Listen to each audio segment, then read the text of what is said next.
बड़ा रेमेडी है, बहुत पॉलीक्रेस्ट रेमेडी है, जिसके डिफरेंट डिफरेंट फैसेट्स हैं, है ना। तो हम कुछ केसेस देखते हैं सबसे पहले, क्योंकि जो मेडिसिन है सबसे इम्पोर्टेंट चीज है, केस के थ्रू कुछ ज्यादा अच्छे से समझने को मिलती है। क्योंकि अब मैं ऐसे केस बताऊंगा जहाँ पे आपको लगेगा कि ये मेडिसिन हो ही नहीं सकती, पर वो एक्सीडेंटली हमने दिया और उस मेडिसिन ने इतना अच्छा काम किया कि बता नहीं सकता हूँ मैं, है ना। तो मैं सबसे पहले एक छोटा सा केस शेयर कर रहा हूँ।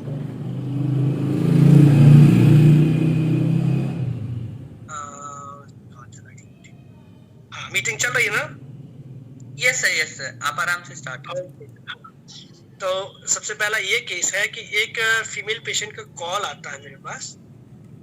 बहुत छोटा सा कॉन्फ्रेंस कॉल हुआ। उन्होंने बताया एक 45 ईयर ओल्ड फीमेल पेशेंट है, उनको सीवियर आर्थराइटिस का प्रॉब्लम है, जो कई सालों से, करीब 15 साल से चल रहा है उनको। ठीक है, तो उनका कॉल आता है मेरे पास और उन्होंने बताया मुझे बहुत भयंकर दर्द हो रहा है। ठीक है, नींद नहीं आ रही है, सूजन है पूरी बॉडी में, अति दर्द हो रहा है, लगता है कब ठीक हो जाऊं, खांसने से यूरिन एस्केप हो जाती है, आंखों में दर्द होता है, बेचैन रहता है शरीर, बेचैन दर्द की वजह से बेचैन रहता है। इतना दर्द क्यों हो रहा है, बार बार आ जाता है और ये लगा रहता है मुझे ये दर्द वापस फिर ना आ जाए, क्योंकि वो दर्द होता है और कुछ ना कुछ मेडिसिन लेके वो सेटल करती रहती हैं, कभी ये कभी वो दवाइयां, है ना। तो आर्थराइटिस जनरली ऐसे ठीक होता नहीं है, तो वो थोड़ा बहुत सेटल करके, लेकिन उनके मन में एक डर बना रहता है कहीं वो दर्द वापस फिर से ना आ जाए। बाद में क्या होगा, बुढ़ापे में जकड़ ना जाऊं, कहीं हाथ पैर ना जकड़ जाए। तो जस्ट आपको कई बार करना क्या होता है कि पेशेंट को जस्ट फ्लो में बोलने दो, आप बीच में इंटरप्ट मत करो। तो मैक्सिमम केस टेकिंग ऐसे ही होती है। जो अच्छे डॉक्टर्स हैं वो आजकल क्वेश्चंस कम करते हैं, स्पेशली माइंड मेथड के ऊपर। क्योंकि जो पेशेंट की एनर्जी होती है ना इलनेस के टाइम पे, वो फुल एनर्जी के साथ पेशेंट अपने आप को रिप्रेजेंट करने की कोशिश करता है और उसका जो प्रोमिनेंट पार्ट होता है। तो जैसे इस केस में पेशेंट ने सब कुछ बोल दिया, मैंने कोई भी क्वेश्चन नहीं किया, जस्ट मैंने रूब्रिक लिए। जैसे कि पेशेंट ने बोला कि लगता है कितने जल्दी ठीक हो जाऊं, है ना, तो वो carry desire to be fast. दूसरा रूब्रिक लिया, फियर अरेस्टेड ऑफ बीइंग। उसको ऐसा लगता है कि मुझे बुढ़ापे में जकड़ जाऊंगी मैं। डिल्यूजन अरेस्टेड अबाउट टू, यदि ऐसा ही रहा तो मैं तो जकड़ने वाली ही हूं, है ना। एंग्विश रेस्टलेसनेस पेन फ्रॉम, और एक रूब्रिक था फियर रिकरेंट। जैसे पेशेंट ने बोला कि ये मुझे डर रहता है कहीं ये वापस तकलीफ शुरू ना हो जाए, है ना। रेस्टलेसनेस पेन फ्रॉम, दर्द के टाइम पर वो बेचैन रहती है, इधर से उधर घूमती है। डिल्यूजन एंग्विश रेस्टलेसनेस, अब एंग्विश का मतलब ये होता है कि इतनी ज्यादा पीड़ा, शारीरिक और मानसिक कष्ट, उसके टाइम पे पेशेंट शांति से नहीं बैठ सकता, मानसिक और शारीरिक बेचैनी दोनों मिलेंगे आपको, है ना। तो ये इतने रूब्रिक के बाद मैंने जो मार्सेनिक मेडिसिन दिया था वो करीब एक साल हो गया पेशेंट, ऑलमोस्ट पेन खत्म है सिर्फ एक ही बार की मेडिसिन से। ठीक है, किसी को कोई डाउट इस केस में? नहीं है। एक्सीलेंट, चलिए थैंक यू। अब दूसरा केस देखते हैं, है ना। एक पेशेंट है जिनको क्या हुआ, वो मेरे रिलेटिव ही हैं, तो उनको अपेंडिसाइटिस का पेन हुआ, वो सीवियर अपेंडिसाइटिस का पेन हुआ। हाँ हाँ जी, रूट को फिर रिपीट किया जाए। कौन से केस के? रिपीट किया जाए प्रीवियस केस के। Yes sir. उसमें जो रूब्रिक लिया गया था फियर अरेस्टेड ऑफ बीइंग, उसको ऐसा लगता है कि मेरा बुढ़ापा जब आएगा तो मुझे तो लगता है कि मैं जकड़ जाऊंगी, है ना। जकड़ जाना मतलब अरेस्ट हो जाना। जकड़ने में क्या होता है कि जो भी पार्ट अकड़ जाता है तो वो फिर मूव नहीं करता है ना, तो अरेस्ट का फीलिंग आता है पेशेंट को, तो उस चीज का उसको डर होता है और ऐसा लगता है कि ऐसा होगा तो वो तो होना ही है मुझे। तो डिल्यूजन अरेस्टेड अबाउट टू, है ना, उसको ऐसा एहसास होने लगता है कि ऐसा तो मेरे साथ हो ही जाएगा। और तीसरा रूब्रिक लिया था रेस्टलेसनेस पेन फ्रॉम, दर्द की वजह से पेशेंट इधर से उधर उधर से इधर बेचैन रहता है। इवन पेशेंट बैठ कि बहुत ज्यादा बेचैन रहता हूं मैं, है ना। तो एंग्विश, और एक है रेस्टलेसनेस पेन फ्रॉम, और एक रूब्रिक है एंग्विश रेस्टलेसनेस विद। अत्यधिक दर्द की वजह से तो जो दर्द होता है, शारीरिक दर्द होता है, वो मानसिक कष्ट भी देता है ना। तो डिस्कम्फर्ट रहता है, उस डिस्कम्फर्टनेस के साथ शारीरिक और मानसिक जो यातना जैसा दर्द होता है उसको।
पांच दिन का एंटीबायोटिक दिया पर दर्द बंद नहीं हुआ। सब कुछ कर लिया पर दर्द बंद नहीं हुआ। इसके अलावा मुझे कोई तकलीफ नहीं है। हाथ से उसने जेस्चर करके बताया कहाँ कहाँ तकलीफ हो रही है, कम्युनिकेट करने की कोशिश करी उसने, पर मुझे ऐसा लगता है कि कुछ खाने में आ गया होगा, इसकी वजह से दर्द हो रहा है। ठीक है, दो चीजें बताई उसने। भूख नहीं लग रही है, बाकी सब कुछ नॉर्मल है। अब आप बताइए, ठीक है, कुछ डॉक्टर आप हो, आप बताइए। मैंने बहुत सारी दवाइयां ट्राई कर ली, अब आपके यहाँ पे भी मैं ट्राई कर लेता हूँ। ठीक है, अब मुझे कुछ यहाँ समझ में आया, तो मुझे ऐसा लगा कि यहाँ पे कुछ मैंने रूब्रिक लिया और थोड़ा सा मैंने मेडिसिन डिसाइड हुआ। फिर मैंने थोड़ा और प्रूव करने की कोशिश करी क्योंकि मुझे अभी भी डाउट था।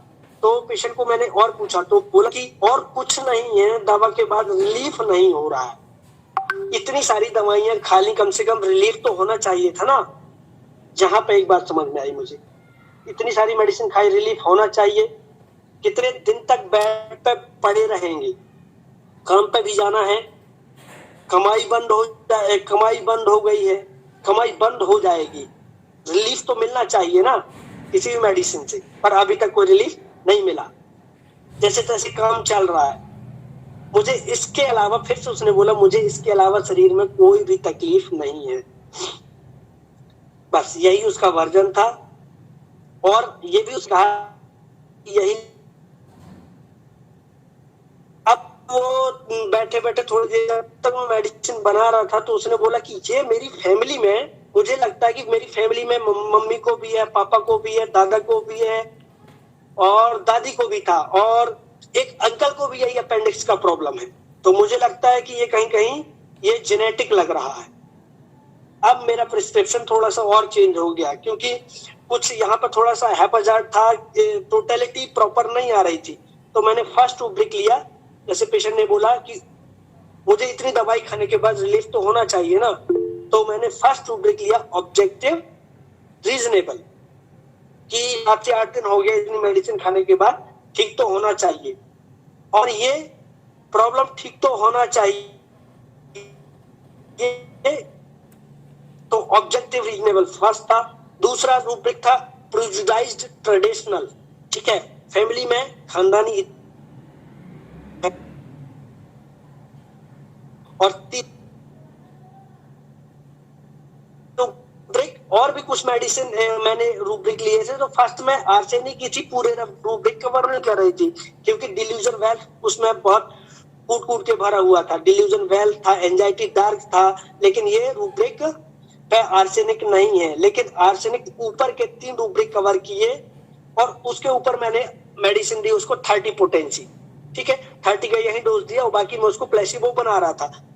मैंने भी ट्राई किया कि देखते हैं क्या होता है। और अब मेडिसिन चली गई तो मैं वेट करता हूँ क्योंकि मेरा दूसरा था कैलकेरिया कार्ब, SOS में मैंने लिखा था कि यदि इससे काम नहीं होगा तो अभी कैलकेरिया। तो पेशेंट पेन में ही आया था, तो 10 मिनट बाद पेशेंट से पूछा गया क्या हाल है, तो बोला पेन बेटर हो गया, है ना, करीब 50% पेन बेटर हो गया 10 मिनट में।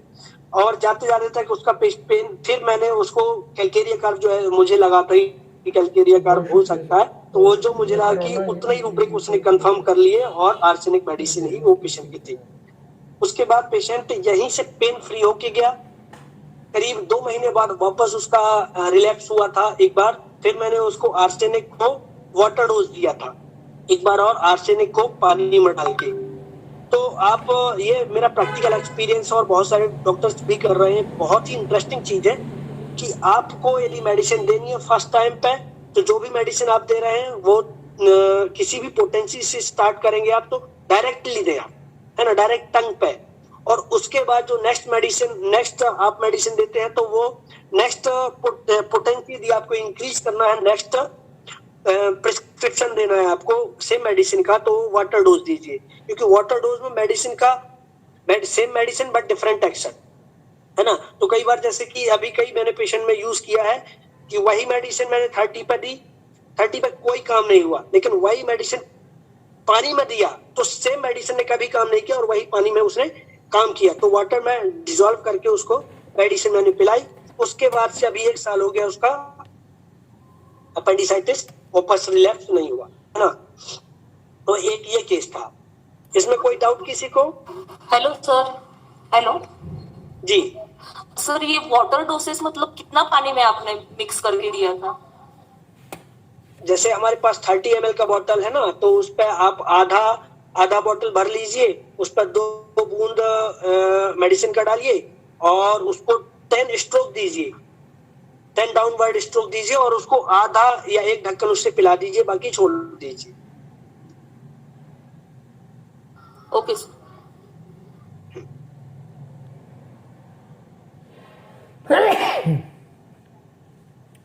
और कोई? No sir, wonderful sir. Sir hello sir, आप जी। जगह पर दिए हुए पर दीजिए, टैंक पर दीजिए। हाँ। और टैंक पर देने के बाद तब पानी में डिजॉल्व करके तब दोबारा सेकंड डोज दिया जाए सर। यदि आपको वापस उसी मेडिसिन उसी पोटेंसी से डायरेक्ट वाली जो पोटेंसी हमने यूज करी उससे रिजल्ट नहीं आ रहा है, जैसे कि अभी हमने दिया आर्सेनिक से पेशेंट बेटर हो गया, नेक्स्ट टाइम वापस आपको आर्सेनिक दिया लेकिन बेटर नहीं हो रहा है, तो उसको वाटर डोज जरूर ट्राई करिए आप। ठीक है, थैंक यू सर। अब तीसरा केस है, एक पेशेंट का कॉल आया मेरे पास, वो भी ऑनलाइन केस ही था। तो पेशेंट को सीवियरली क्रैक्ड, उसके जो पैर थे उसमें पूरे में क्रैक्स थे, पूरा सोल फटा हुआ है ना। अब पेशेंट का कहना है, पेशेंट बहुत कम बात कर रही है, बहुत रिजर्व है, मतलब मैंने पूछा कि क्या हो रहा है, तो पेशेंट ने बताया क्रैक्स है, मतलब पैर फटे हुए हैं, दर्द है, बस, इसके अलावा कुछ नहीं। मैंने कहा ऐसा कब होता है? बोला कि ऐसा मेरे साथ हर साल का ये है कि हर साल ऐसा ही होता है, बस। अब इसके अलावा पेशेंट को मैं पूछ थक के कुछ नहीं बोली, ठीक है। तो बस इसके बाद फिर उस पर मुझे ज्यादा आइडिया नहीं था माइंड के ऊपर, तो जो 2 ही रूब्रिक मैंने लगाए। पहला क्या? सीजनल ऐसा होता है, मतलब पेशेंट को ऐसा लगता है सीजनल ऐसा होता है। प्रिजुडाइज्ड ट्रेडिशनल मतलब हर बार उसको ऐसा लगता है कि ये तकलीफ सीजन में ही होती, मतलब गर्मी और या कि ठंड के टाइम पे ऐसा होता है। उसके साथ ऐसा नियम बन गया है, इसलिए उसको ये ऐसा डिल्यूजन मतलब रियल में भी होता है, लेकिन डिल्यूजन जो हमारी रिपर्टरी में है वो सही भी है और डिल्यूजन बस मतलब एक भ्रम भी है। तो यदि वो तो हम दोनों तरीके से यूज कर सकते हैं, उसको सही में भी हो रहा है और पेशेंट को ऐसा लग भी रहा है कि उसको सीजनल ऐसा प्रॉब्लम हो रहा है। तो ये प्रिजुडाइज्ड ट्रेडिशनल मतलब एक ट्रेडिशन में उसका बीमारी बन गया है कि एक किसी एक समय में उसको ये बीमारी आती है। दूसरा रूप एक लिया था मैंने बिजनेस टॉक्स, उससे मैंने क्या पूछा क्या हो रहा है, उसने सीधे मुझे बोला ना तो हाय ना तो हेलो ना तो नमस्ते ना तो कुछ, है ना। सीधे उसने क्या बोला, मुझे ये तकलीफ हो रही है, तो उसने सीधे अपने बिजनेस की बात करी। ठीक है, उसने क्या बोला, मेरे पैर में फटे हुए हैं और वहां पर दर्द होता है। दो ये रूब्रिक हुआ। तीसरा रूब्रिक मैंने इन दो को मैंने साइड में रखा, और जब ऐसा कई बार क्या होता है कि यदि आपके पास कम ऑप्शंस होते हैं और पेशेंट रिजर्व भी है, सिक्रेटिव है, कम बात कर रहा है, तो और हमको बराबर से नहीं समझ आया टोटलिटी, तो हमको एक सेकेंड ऑप्शन भी चुनना चाहिए। जैसे कि हमको रिपर्टरी का आइडिया होना चाहिए, तो हमको किस तरीके का रिपर्टरी कब यूज करना है। तो जैसे बहुत कम पेशेंट बात करते हैं और टू द पॉइंट हुआ और टू द पॉइंट बीमारी है, तो मैंने रिपर्टरी खोली कौन सी, इस तरीके के केसेस में जहां पे कम सिम्टम है वहां पे मैं देखता हूँ सीधा लोकेशन मैंने देखा और मैंने उठाई फाटक रिपर्टरी। तो फाटक रिपर्टरी अल्फाबेटिकल है, तो उस पे आप चाहेंगे सोल क्रैक्स, उस पे sole cracked sole, single medicine, दो मेडिसिन है, मर्क कॉर और आर्सेनिक। तो आर्सेनिक मेरी कंफर्म हो गई और ऊपर से दो रूब्रिक मैंने यहां से मिलाए, कौन से, प्रिजुडाइज्ड ट्रेडिशनल और बिजनेस टॉक्स। इसके बाद आर्सेनिक मैंने 30 दिया, उसको 30 का फिजियोलॉजिकल डोजेस दिए मैंने, 30 बीडी करके 15 डेज दिया मैंने। 15 डेज के बाद उसके क्रैक्स ऑलमोस्ट 50% बेटर हो गए। मैं फोटो भेजूंगा इसका ग्रुप पे, 50% बेटर हो गया। और करीब फिर 15 डेज का मैंने पॉज रखा, मैंने कोई मेडिसिन नहीं दी, जस्ट प्लेसिबो दिया, और अगेन 15 डेज मैंने वापस 30 रिपीट किया, है ना। उस टाइम पे क्योंकि मुझे ज्यादा रिपीटिशन का आइडिया था, क्योंकि मैं माइंड पे ज्यादा नहीं प्रैक्टिस करता था, इसलिए तो भी मेडिसिन ने जबरदस्त काम किया। उसके 3 के बाद पेशेंट नहीं आया, पेशेंट का अटेंडर आता है जो मेडिसिन लेके गया था, उसने बोला कि फिर वो अपनी कंप्लेंट के लिए आया था, तो मैंने पूछा रहे उसका क्या हुआ उस पेशेंट का, तो उसने बताया कि सर उसका एकदम प्रॉब्लम ठीक हो गया।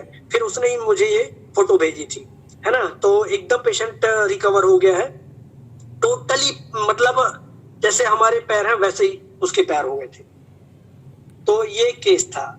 तो हमको थोड़ा सा डिफरेंट आइडिया से प्रैक्टिस करनी है, हमको खुद को प्रिजुडाइज नहीं होना कि बस इतना ही होम्योपैथी में, डिफरेंट आइडियाज है, डिफरेंट वेज है प्रैक्टिस के, तो हमको सबके प्रति अवेयर होना है। केस सुन करके बहुत ही थैंक यू। तीसरा रूब्रिक बताएं सर, तीसरा रूब्रिक। हेलो सर, हाँ एक रिक्वेस्ट करनी सर। बोलिए मैम, बोलिए सर। इसके जस्ट पहले वाला केस मैंने आधा सुना है, अगर शॉर्ट में बता सके तो प्लीज। वो लंबा होगा, वो 35 वाला नहीं, मुझे नहीं पता, मैंने आधे में सुना, मेरा कट गया था फोन से, इसलिए अगर टाइम हो तो। मेरे पास तो टाइम है, ठीक है, बोलता हूँ तो ओके।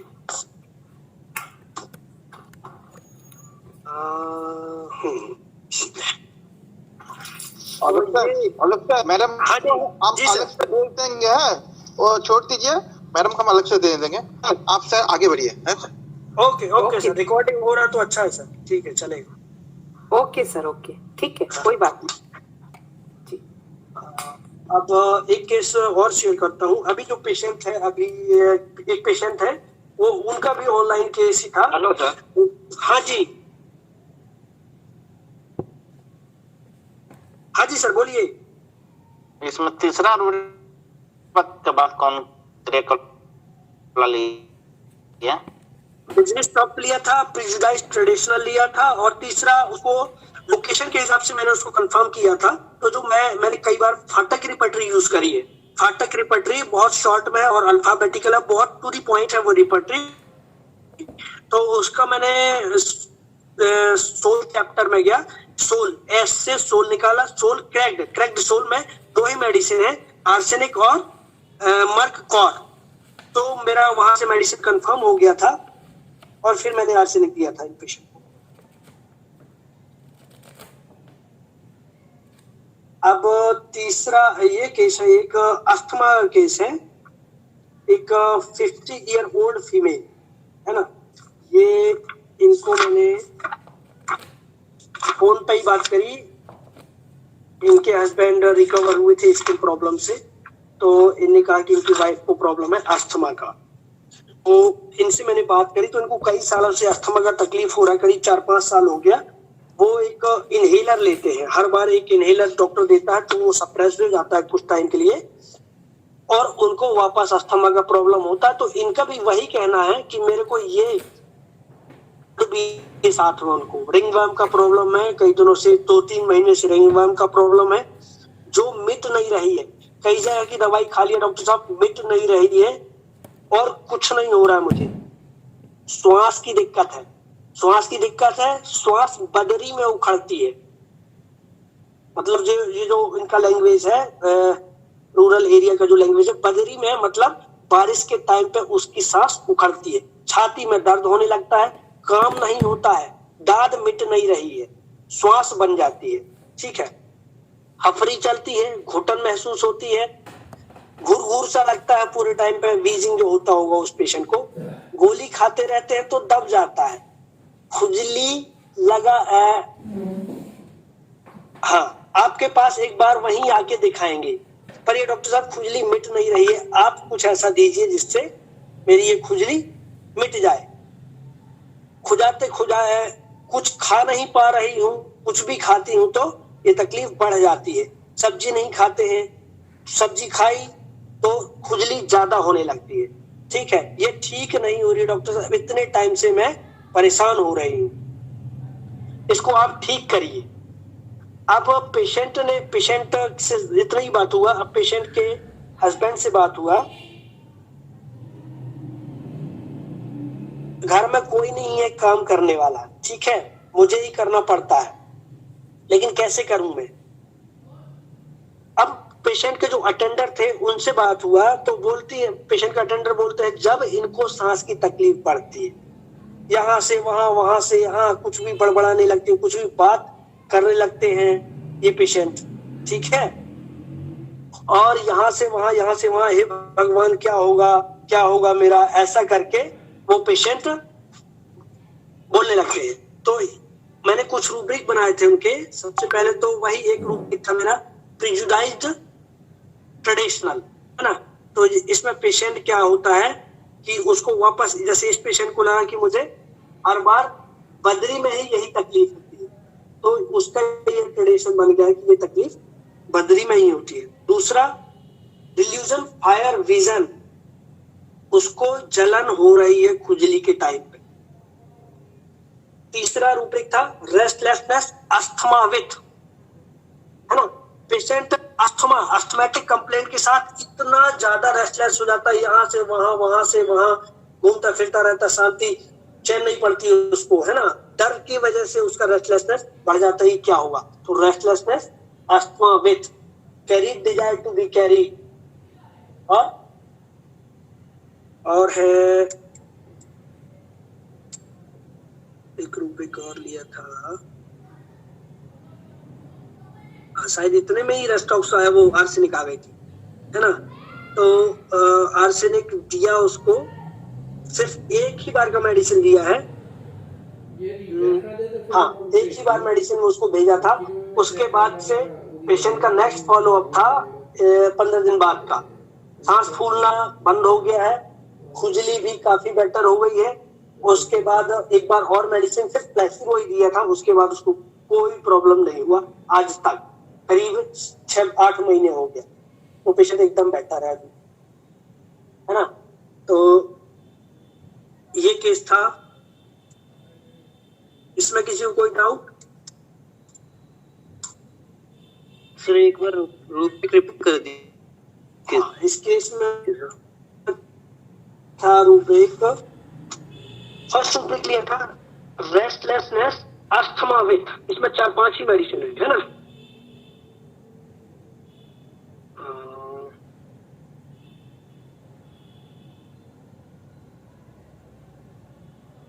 सर सेकंड आपने डेल्यूजन फायर विजन दिया था। हाँ, 2 मेडिसिन है, delusion fire vision, restlessness asthma with. यहाँ 4-5 मेडिसिन है, सिर्फ 4 मेडिसिन है, उसमें आर्सेनिक 3 मार्क में है ना, रेड लाइन में।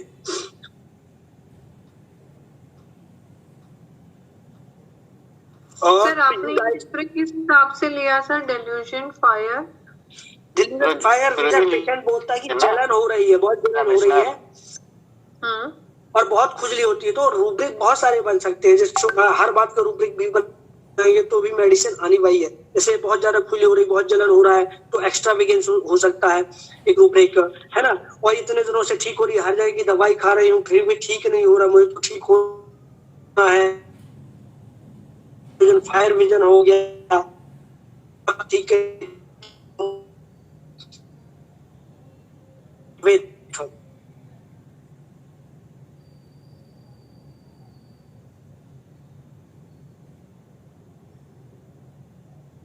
ठीक है कि प्रिजुडाइज ट्रेडिशनल मतलब मुझे हर बार यही तकलीफ होती है, इसी मौसम में ये तकलीफ होती है। तो उसके बाद जो उसका फॉलोअप था, बहुत ही अच्छा फॉलोअप था, एक ही बार में उसका अस्थमा ठीक हो गया। मैं कहना चाहूंगा कि हमको पहले रियल बताऊं, मुझे डाउट होता था कि मेडिसिन ऐसा करती है कि नहीं करती, पर नो डाउट मेडिसिन करती है। एग्जैक्ट यदि सिमिलिमम मेडिसिन होती है तो ऐसे ही वंडर करती है। अभी मैं शेयर करूंगा एक अस्थमा का बहुत ही गंदा केस, सिर्फ सिंगल डोज मेडिसिन से 1 साल से बेटर है, 1 साल से। हेलो सर, एक क्वेश्चन पूछना था। जी बोलिए। हाँ सर, आपने जो कहा कि उससे जो अटेंडेंट वो भी अस्थमा की प्रॉब्लम सांस लेने में दिक्कत होती है, तो पूरे घर में घूमती रहती, कहती है भगवान क्या हो गया, इसमें क्या है? वो डिलीरियम रेस्टलेसनेस होता है। Okay sir.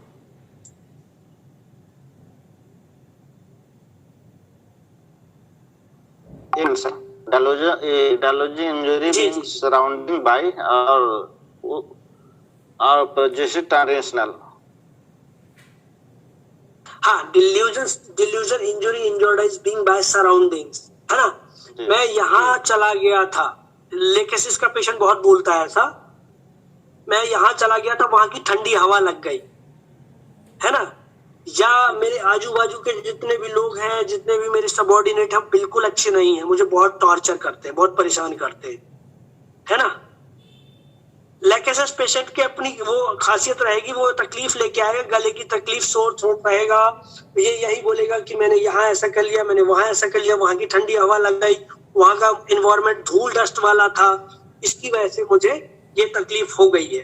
तो delusion injury injured is being by surrounding, ये हुआ। और प्रिजुडाइज ट्रेडिशनल मतलब उसको ऐसा भ्रम होता है जैसे कि मुझे तो हर साल ये तकलीफ होती ही है, 3 साल से मैं देखता आ रहा हूं, मतलब ट्रेडिशन में बन गया है। ट्रेडिशन मतलब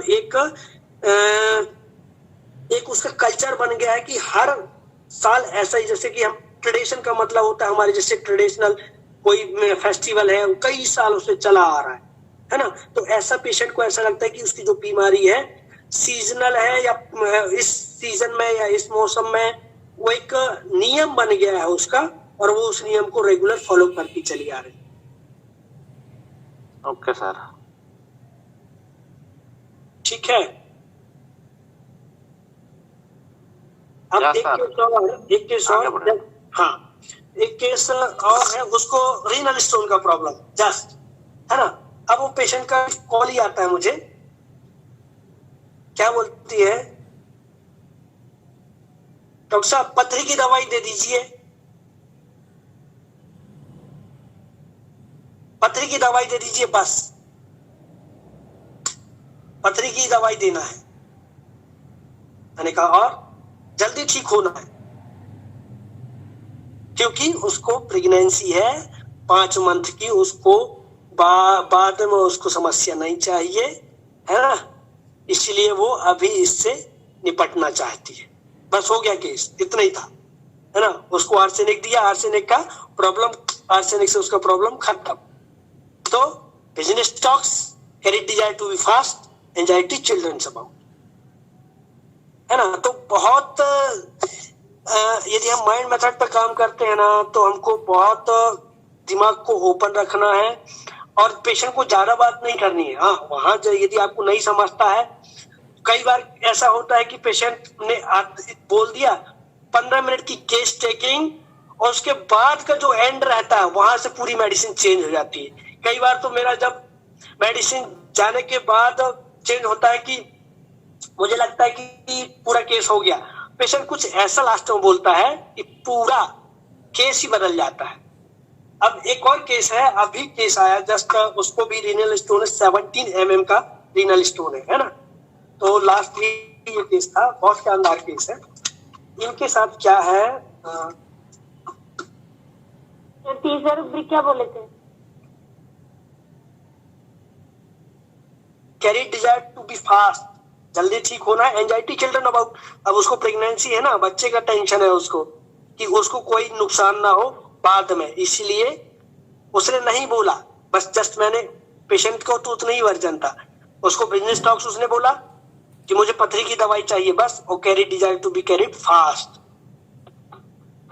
थैंक यू सर। ये कहते हैं कि अपने पास से आप कोई खुद से कंकाक्ट नहीं कर सकते जब तक कि मरीज कुछ ना बोले।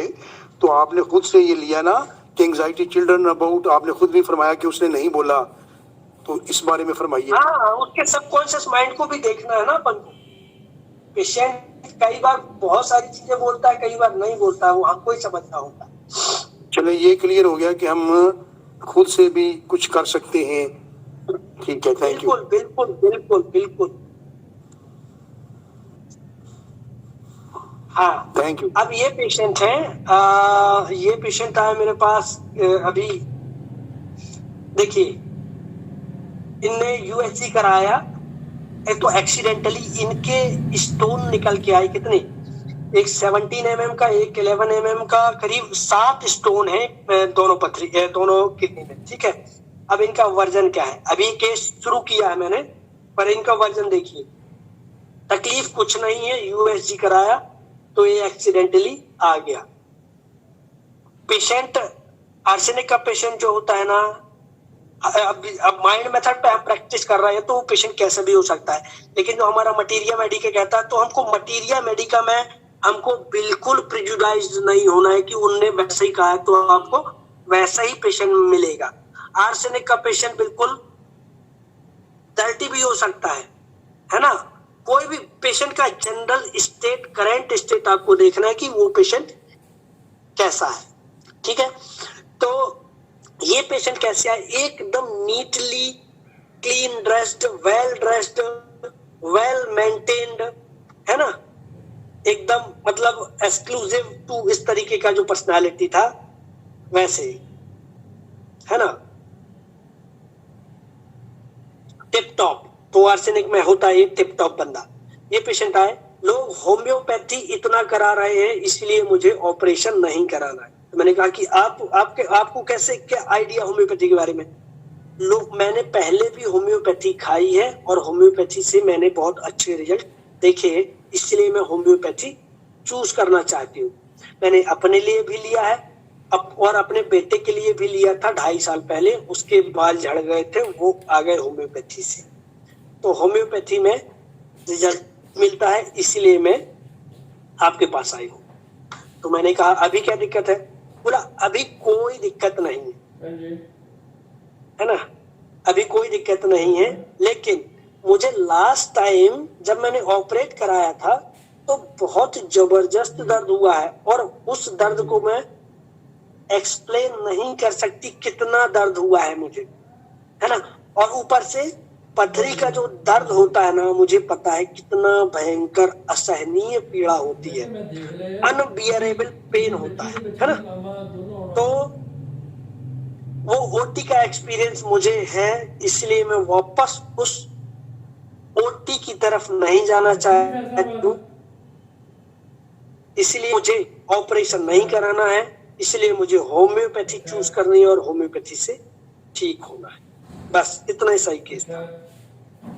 अब रूब्रिक लिए अपन ने इसको, पहला रूब्रिक था होम्योपैथी से ठीक होना है, होम्योपैथी अच्छे से काम करती है, और एलोपैथी नहीं खानी है मुझे, एलोपैथी से ज्यादा नुकसान करता है, ऑपरेशन नुकसानदायक होते हैं, दर्द भी होता है, और होम्योपैथी में आराम से ठीक हो जाएगा। तो पहला रूब्रिक है बार्गेनिंग। तो आपका ये जो बार्गेनिंग है, आपका मर्फी रेपर्टरी में आर्सेनिक 3 मार्क में है ना, तो वहां से आप बार्गेनिंग लीजिए और आर्सेनिक को जरूर यूज करिए बार्गेनिंग में। दूसरा है फियर ऑफ सफरिंग,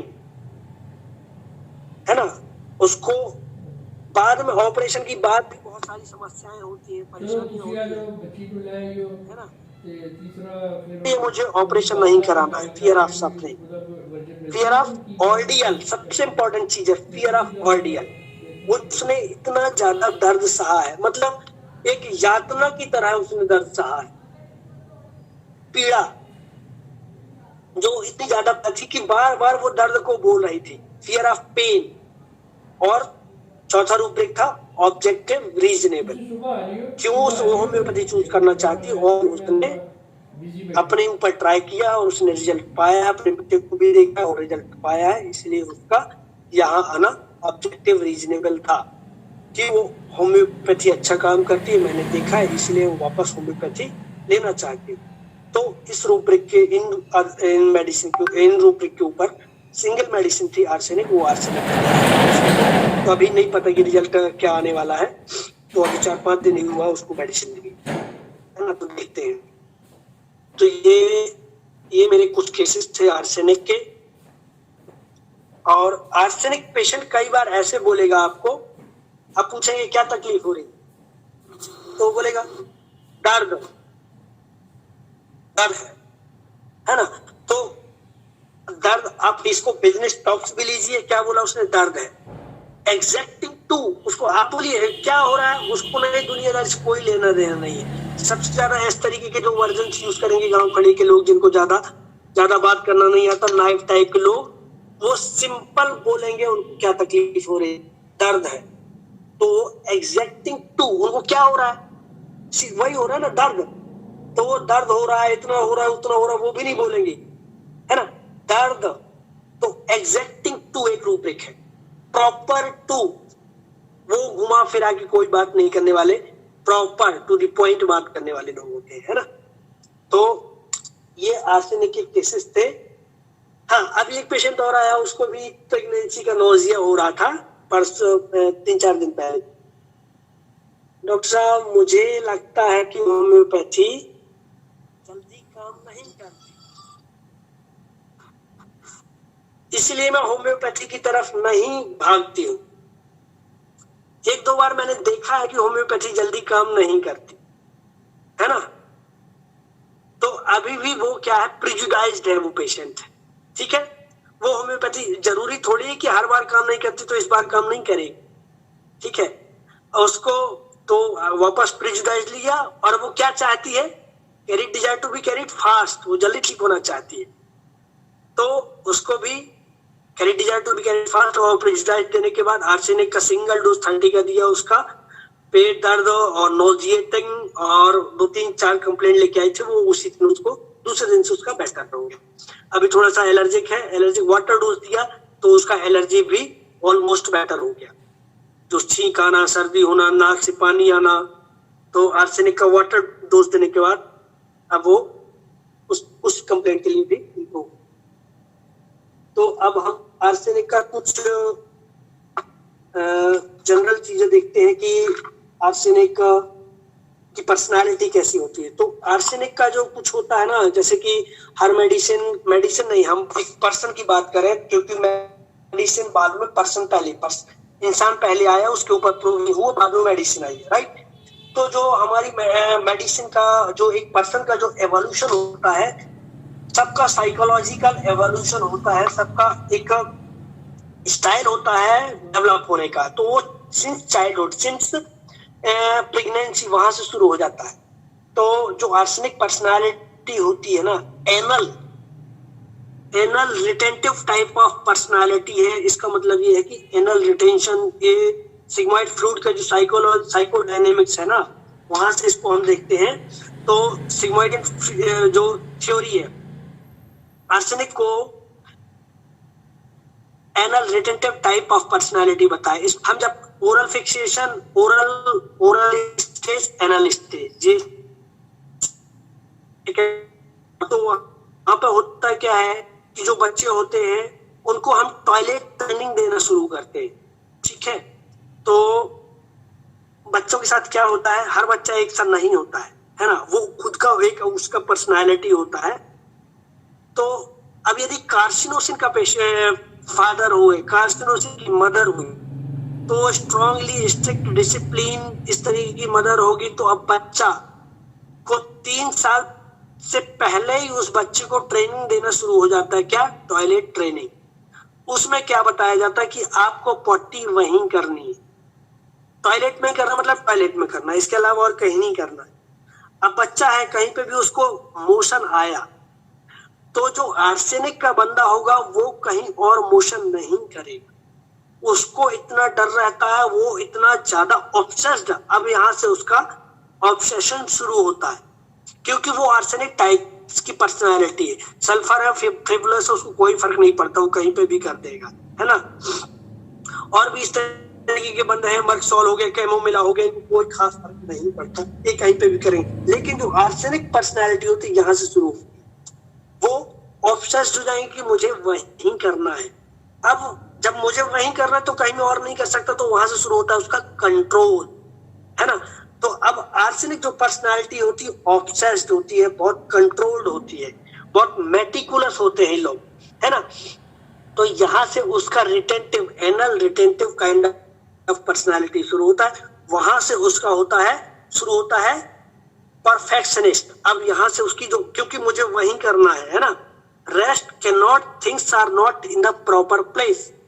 अब ये भी वहीं से शुरू हुआ है। उसका जो सेंसियोरियस नेचर है, उसका जो क्रिटिकल नेचर है, उसका जो ऑर्डर्ड डिजायर टू ऑर्डर, उसका जो परफेक्शनिस्ट रहता है, ये कहाँ से शुरू हो रहा है? वहां से उसका जो साइकोलॉजी में बैठा दिया गया है, आपको ऐसा नहीं ऐसा ही करना है ना। तो वो बच्चे भी सेंसोरियस होते हैं, क्रिटिकल हो जाते हैं, मेटिकुलस हो जाते, करना है। फिर यही बच्चे बाद में आर्सेनिक पर्सनालिटी बनते हैं। जब आप फॉल्ट ढूंढोगे बच्चों में, तो फिर बच्चे खुद भी फॉल्ट फाइंडिंग हो जाते हैं, और फिर वो खुद इधर उधर, अब वहीं से शुरू होता है उसका फॉल्ट फाइंडिंग, क्योंकि वो बहुत सेंसोरियस, क्रिटिकल हो जाते हैं। सेंसोरियस से ही शुरू होता है फॉल्ट फाइंडिंग, सेंसोरियस से क्रिटिकल, सेंसोरियस से ही rest can not, things are not in the proper place. चीजों को एकदम व्यवस्थित चाहिए, हर जगह ऑर्डर पे चाहिए, सब चीजें अपनी जगह पर चाहिए, है ना। और परफेक्शनिस्ट, सब मेरे हिसाब से होना चाहिए, ऐसा उस बंदे के अंदर ये पर्सनालिटी डेवलप होता है। अब जो इसका परफेक्शनिस्ट होता है वो भी एक डिफरेंट तरीके का होता है। जो अब परफेक्शनिस्ट बहुत सारी, कार्सिनोसिन है, नक्सपोमिका है, आर्सेनिक है। तो आर्सेनिक का परफेक्शनिस्ट, उसकी ड्रेस्ड बाहर से उसका जो अपीयरेंस है वो टिप टॉप होना चाहिए। जूते के अंदर फटा हुआ सॉक्स चलेगा, लेकिन जूता नीट क्लीन होना चाहिए, ठीक है ना, बाहर से, क्योंकि वो दिखावे में रहता है, ठीक है। सल्फर को अपनी पर्सनालिटी से कोई फर्क नहीं पड़ता, तो sulphur indifferent to personal appearance में। ये बंदा बहुत फास्टिडियस है। इवन ये बंदा आपकी क्लिनिक पे आएगा तो बहुत जरूरी नहीं है कि ऐसे ही आए बंदे, क्योंकि हर पर्सनालिटी का एक अपना शेड होता है, और वो किस शेड में आता नहीं पता। कई बिखरी हुई फाइल लेके आ सकते हैं, कई एकदम tip top neat clean file, सब कुछ अपनी जगह जमा हुआ, इस तरीके से भी आ सकते हैं, है ना। और हाँ, एक और केस में बताऊं तो ये जो आर्सेनिक पेशेंट होते हैं ना, एब्यूजिव होते हैं, एब्यूजिव, गालियां निकलती हैं। अब गालियां क्यों निकलती हैं? क्योंकि वही इनका सब जो मेन कोर है ना आर्सेनिक का, सेंसोरियस, फास्टिडियस, अब उनके हिसाब से नहीं होगा तो उनको गुस्सा आएगा, गुस्सा आएगा। अब मेरे पास एक केस था जो बहुत पुराना, पाइल्स, करीब 20 साल पुराना पाइल्स का केस था। उनके साथ क्या होता था,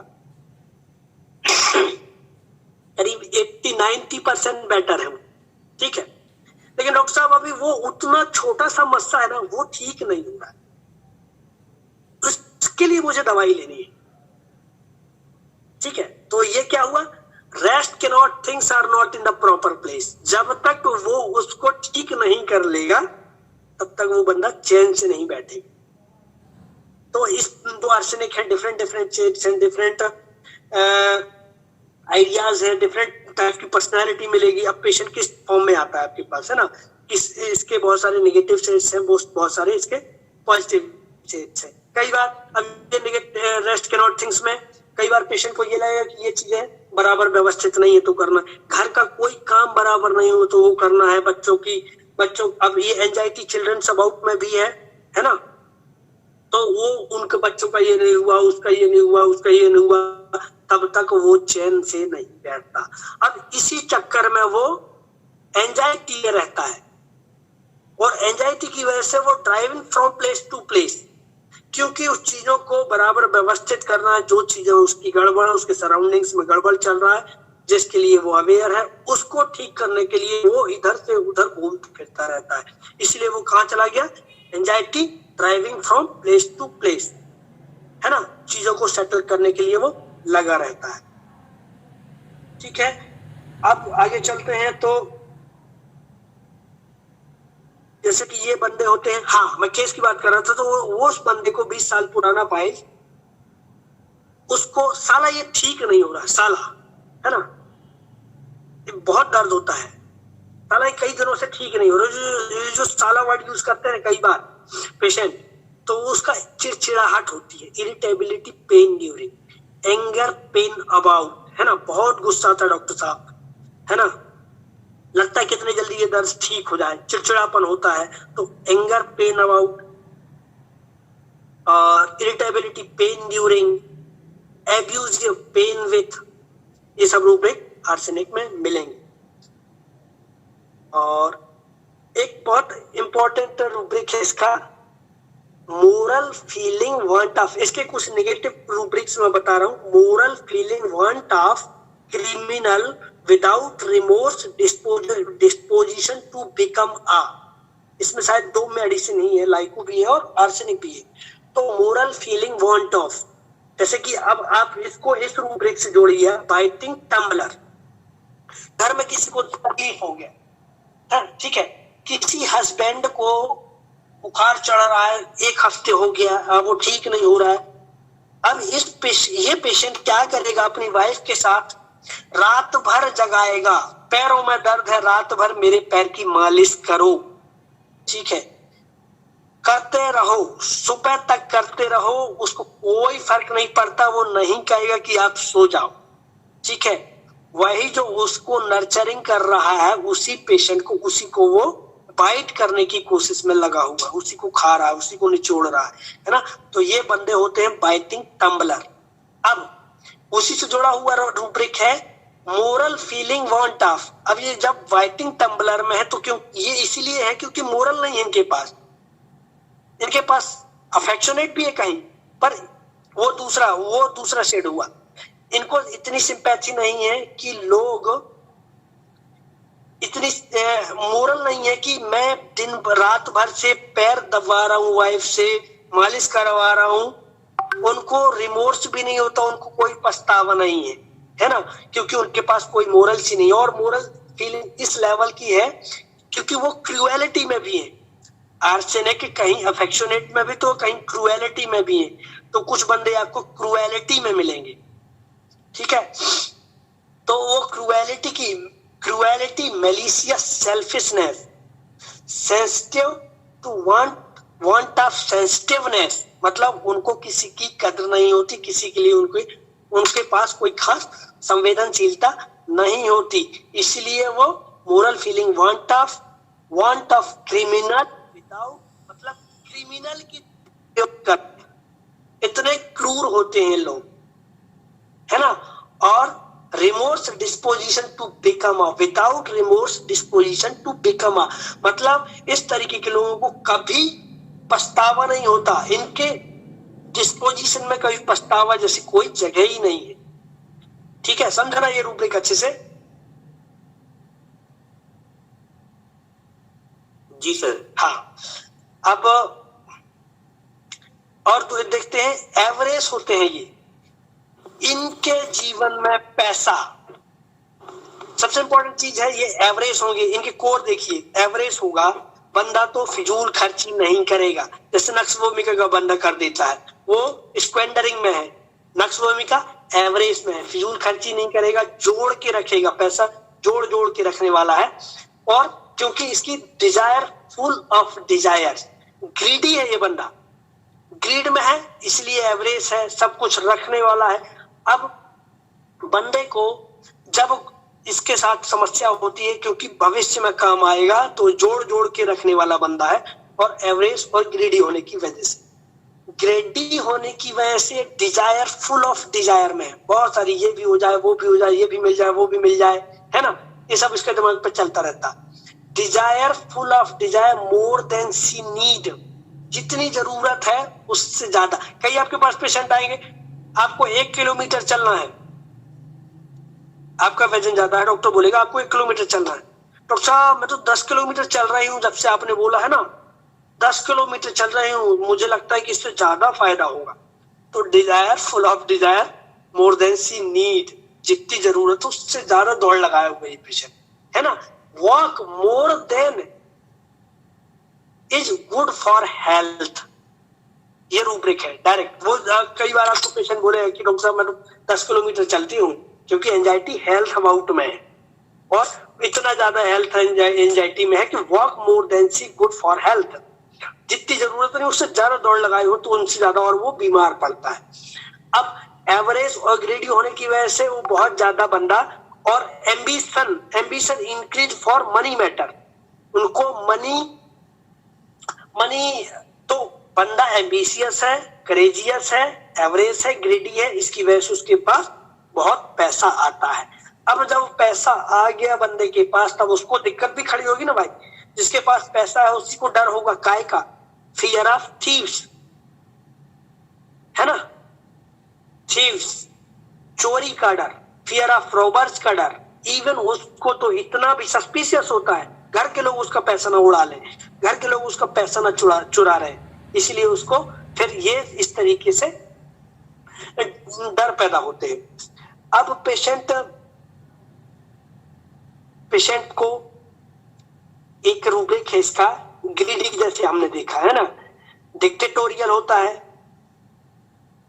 अब ग्रीड की वजह से, डिसऑनेस्टी, लालच की वजह से वो अपना मोरल फीलिंग वांट ऑफ में भी देखा, अब मोरल फीलिंग वांट ऑफ में रहेगा तो डिसऑनेस्ट भी हो सकता है, करप्ट मिलेगा आपको, ये बंदा करप्ट, डिसऑनेस्ट मिलेगा। जबकि नक्सबोमिका का बंदा बहुत ही ज्यादा इंडस्ट्रियस होता है, ऑनेस्ट होता है, अपने काम के लिए बहुत वफादार होता है, और काम दिखावे के लिए नहीं करता, काम अपनी क्वालिटी के लिए, अपनी क्वालिटी को मेंटेन करने के लिए, अपनी प्रोडक्टिविटी के लिए वो नक्सबोमिका का बंदा काम करता है, इसलिए वो नक्सबोमिका का वो फास्टिडियसनेस अलग है और उसका इंडस्ट्रियसनेस अलग है। अब ये ग्रीडी देखा हमने, इसके लिए वो डिक्टेट करता है, डिसिप्लिन वांट ऑफ, कई बार हम डिसिप्लिन में भी है क्योंकि प्रॉपर टू में फास्टिडियस भी है, लेकिन जो अथॉरिटी रहेगा, जो हायर पोजीशन पर रहेगा, वो डिसिप्लिन, उसका खुद का कोई डिसिप्लिन नहीं रहेगा, है ना, मोरल फीलिंग वांट ऑफ में रहेगा, जैसे अभी देखा हमने। और क्रूएलिटी देखा हमने, गैम्बलिंग, पैशन फॉर देखा केसेस के through, honour no sense of, वो किसी का सम्मान नहीं जानता, एनवी जेलसी में है, रिप्रोचिंग अदर्स में है, दूसरों को रिप्रोच करने की आदत है। और इसमें इसके जो और रूब्रिक देखें हम तो कुछ अच्छे रूब्रिक्स भी हैं इसके, जैसे कि एंजाइटी हेल्थ अबाउट, खुद का एंजाइटी, दूसरों का एंजाइटी, केयरफुल, एंजाइटी हाइपोकॉन्ड्रियकल में है ना, और careful cautious, careful others about, दूसरों की भी ये चिंता करता है, इसके पॉजिटिव रूब्रिक हुए है ना। अब एंजाइटी हाइपोकॉन्ड्रियकल में, इसलिए anxiety driving from place to place, यहाँ से वहां घूमता रहता है। अब anxiety family about his own, ठीक है, तो बच्चों की भी चिंता है और फैमिली की चिंता है, फैमिली की हेल्थ को लेके चिंता है, और ये है अफेक्शनेट में भी है। इसके कुछ एंगर के बहुत इंपॉर्टेंट रूब्रिक है, छोटी छोटी बातों पर इस पेशेंट को गुस्सा आता है। अब क्योंकि फैमिली में जैसे कि हस्बैंड एब्यूजिव में है, abusive husband wife to in front of childrens, मतलब कुछ हस्बैंड अपनी वाइफ को गालियां देंगे बच्चों के सामने, ठीक है। तो ये आर्सेनिक का ये इस तरीके का डिस्पोजिशन होता है। Abusive, insulting husband insult wife in front of children, है ना। Abusive, insulting pain with, pain के लिए बहुत सेंसिटिव होता है ये बंदा, इसलिए उस टाइम पे उसको गालियां निकलती हैं और गालियों से अपना वो फ्रस्ट्रेशन दूर करता है ना। तो ये और एंजाइटी के बहुत सारे रूब्रिक्स हैं इसमें, है ना। एंजाइटी बिजनेस अबाउट है, उसको काम की भी चिंता रहती है, क्योंकि फियर ऑफ स्टार्विंग रहता है, यदि मैं ऐसा काम नहीं करूंगा तो मेरी फैमिली खाएगी क्या। तो anxiety business about, fear of starving, anxiety family about, ये सारे रूब्रिक्स में आर्सेनिक है। आर्सेनिक के बहुत सारे रूब्रिक हैं। एंजाइटी हिस्टेरिकल, हाइपोकॉन्ड्रियकल, है ना, house hold matter about, health of relatives about, बहुत सारे रूब्रिक्स हैं। तो आई थिंक मेरे तरफ से I have done my share. Thank you listening to me patiently. किसी को कोई क्वेरी हो तो पूछ सकता है प्लीज। अच्छा, छोटी सी है कि माइंड मेथड में कहा जाता है कि जो मेडिसिन रेमेडीज के ग्रेड है ना जी, दे आर लीस्ट इम्पोर्टेंट, सिर्फ उसकी टोटलिटी जो है ना जी उसको देखना चाहिए। What do you think sir? Exactly, बिल्कुल यही है। हमको ग्रेड इज डजंट मैटर, कोई भी सिंगल ग्रेड का मेडिसिन है, जो सिंगल ग्रेड आपके 5 रूब्रिक कवर करिए, just you have to give. ठीक हो गया। और सर एक तरफ आपने फरमाया कि वो जो आर्सेनिक है वो फाइल भी टूटी फूटी फटी पुरानी ला सकता है, और एक तरफ वो बड़ा अच्छे कपड़े पहने हुए होगा, बड़ा neat and clean in order होगा। तो how to differentiate whether he is a sulphur और एन आर्सेनिक, ये जरा बताइएगा। हाँ, ये क्या है, जो पेशेंट आएगा ना हमारे पास कितनी देर के लिए आता है, 10 मिनट 15 मिनट ना, यदि हम और हम यदि उसको बैठाते हैं 2 घंटे, जैसे मैं पहले बैठाता था, जो मेरी केस टेकिंग थी पहले ना 1.5 घंटे की होती थी। अच्छा जी, 1.5 घंटे की होती थी। तो अभी क्या है, हमको पेशेंट का प्रोमिनेंट पार्ट समझना है, आखिर वो आपके पास क्यों आया, ठीक है। तो पेशेंट एक पर्सनालिटी आती है, उस पर्सनालिटी में एक शेड आता है, वो कभी पूरी पर्सनालिटी पेशेंट आता जरूर है, लेकिन आपको वो जो डिस्प्ले रहेगा ना, वो डिस्प्ले में पेशेंट का प्रोमिनेंट पार्ट ही शो होगा, वो क्यों आया है। जरूरी नहीं, वही मैंने कहा कि जरूरी नहीं है कि आर्सेनिक का बंदा एकदम आपको फास्टिडियस ही मिले क्लिनिक पे। यस, वही मैंने अभी इतने सारे केस बताए, एक ही पेशेंट इतना नीटली और क्लीन था, बाकी सब आर्सेनिक के ऐसे टूटे फूटे थे।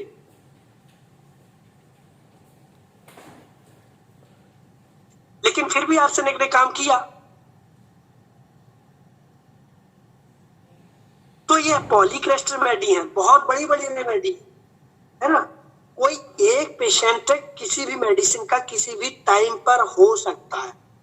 अभी मैं आर्सेनिक हो सकता हूँ, कहो कल मैं अल्जाइमर हो जाऊं अपनी समस्या को लेके, है ना। कभी मैं इंडिफरेंट हूँ, कभी मैं एकदम केयरफुल हो जाऊंगा उस बीमारी को लेके। हाँ, लेकिन एक सर्टेन पर्सनालिटी, यदि मैं आपको कॉन्स्टिट्यूशन की बात करूं तो certain disposition existed behind certain dyscrasia. ये थोड़ा सा काफी डीप पार्ट है ये हमारे सिस्टम का, क्योंकि सर्टेन डिस्पोजिशन का मतलब होता है, क्योंकि अभी थोड़ा सा मुझे माइंड मेथड में कुछ लेक्यूनाज भी लगे हैं, वो धीरे धीरे मैं एक्सप्लोर कर रहा हूँ। जैसे कि अभी मैं ये मेरा खुद का कोटेशन है, जब मैंने रिसर्च किया है इसको, कि certain disposition existed behind certain dyscrasia. Dyscrasia का मतलब है एक सर्टेन काइंड ऑफ बीमारी एक सर्टेन डिस्पोजिशन को ही होती है ना। कोई बीमारी किसी को नहीं होती। Those disposition who are prone to develop such kind of dyscrasia, जो बंदा उस तरीके की बीमारियों के लिए प्रोन है। अभी जैसे मैंने आपको बताया कि आर्सेनिक की जो पर्सनालिटी है, सिग्मॉइड फ्लूइड ने कहां से शुरू किया उसको, एनल फिक्सेशन से। इस तरीके की एनल फिक्सेशन से वहां से उसका arsenic type of personality develop होता है। जितने भी ये फास्टिडियस, सेंसोरियस, क्रिटिकल जो पर्सनालिटी है, इस तरीके से शुरू होते हैं। तो जो एवोल्यूशन है, जो हमारी पर्सनालिटी का एवोल्यूशन है, और वही वो काइंड ऑफ एवोल्यूशन उसी तरीके की बीमारी को जो हमारा प्रूविंग हुआ है और हम उससे समझते हैं। And certain disposition existed behind certain dyscrasia and certain exciting cause existed. Certain exciting causes existed, जैसे कि पल्सिटिला का, एक्चुअली मैं बताऊं, पल्सिटिला का यदि आप सेट की बात छोड़ें आप, क्योंकि आप पल्सिटिला इतना सा आपने देखा कि personal clinging mother to furniture ये हुआ है ना, मदर टू पीपिंग पिट्यूअसली, और ये हुआ। अब आपके पास कोई ऑल्टरेशन नहीं मिल रहा है किसी बच्चे में और सिक है, तो आप कैसे जाएंगे फिर? अभी मेरे साथ यही हुआ, मैं आपको शेयर करूंगा, एक शानदार केस शेयर करूंगा, जो 20 होम्योपैथ, टॉप क्लास के होम्योपैथ फेल हो चुके हैं, है ना। टॉप क्लास के, इवन वर्ल्ड लेवल के होम्योपैथ फेल हो चुके हैं, क्योंकि उनका आइडिया अलग है प्रिस्क्रिप्शन का। तो कई बार हमको यहाँ से जाना पड़ता है। इसलिए हमको होम्योपैथी में प्रिस्क्राइब नहीं होना है कि हमने सिर्फ माइंड मेथड पकड़ रखी है। हमको सब चीजें, सारे फैसेट्स हमको मिलाने होते हैं। कई बार बहुत केस बहुत क्लियर होता है, कई बार केस क्लियर नहीं होता। तब आप क्या करेंगे उस केस में? तो हमको इस तरीके की फिलॉसफी का भी आइडिया होना चाहिए। तो हमने एक डिस्पोजिशन को समझा, जैसे हमने समझा एक सल्फर का डिस्पोजिशन, पूरी पर्सनालिटी समझ ली। अब जब हमने पर्सनालिटी समझ ली, तो वो पर्सनालिटी, जैसे इस जो खेत है हम पे, उस पे जिस तरीके की जमीन है, वो वहां पे वैसे ही फर्टाइल रहेगा और वैसे ही चीजें उगने वाली हैं। कोई दूसरा, अब जैसे बोला जाता है पंजाब में गेहूं की खेती बहुत होती है, तो क्योंकि गेहूं की खेती के लिए ही वो जमीन है। तो सल्फर का जो डिस्पोजिशन है, वो जो हमने प्रूविंग में मटीरियल मेडिकल में पढ़ा, वो अपनी वो पर्सनालिटी नहीं छोड़ता, वो वैसे ही बीमारियां पैदा करता है जो सल्फर को सूट करती हैं। ठीक है, जैसे कि अभी आर्सेनिक के लिए मैंने पढ़ा है, प्रोन टू डेवलप कैंसर। ठीक है, तो ये जो पर्सनालिटी है, वो कैंसर हर किसी को नहीं होगा, उस तरीके की पर्सनालिटी को होगा। और लेकिन इसके बीच में सर्टेन एक्साइटिंग कॉजेज एग्जिस्टेड। एक एक्साइटिंग कॉज जरूर मिलेगा आपको, जो आपकी बीमारी के लिए प्रोन होता है, जो आपके लिए एक फर्टाइल सॉइल तैयार करता है आपकी बॉडी के अंदर। और वो डिस्पोजिशन ही होता है जो इस तरीके के एक्साइटिंग कॉज को पकड़ता है। ठीक, आप मैं बात करूंगा आपको कैलकेरिया आयोड का पेशेंट, रिकरेंट कैचिंग कोल्ड, वो बंदा ऐसा ही होता है जो बार बार ठंडी पकड़ता है ना, वो उसका डिस्पोजिशन ही है। अब वो एक्साइटिंग कॉज क्या हुआ उसके लिए? ठंड, बार बार कैच करना। लेकिन एक हॉट सब्जेक्ट कैचिंग कोल्ड, ये कैलकेरिया आयोड का पर्सनालिटी। मैंने कई पेशेंट को उसका डिस्पोजिशन चेंज किया और उसको वापस सर्दी नहीं हुआ।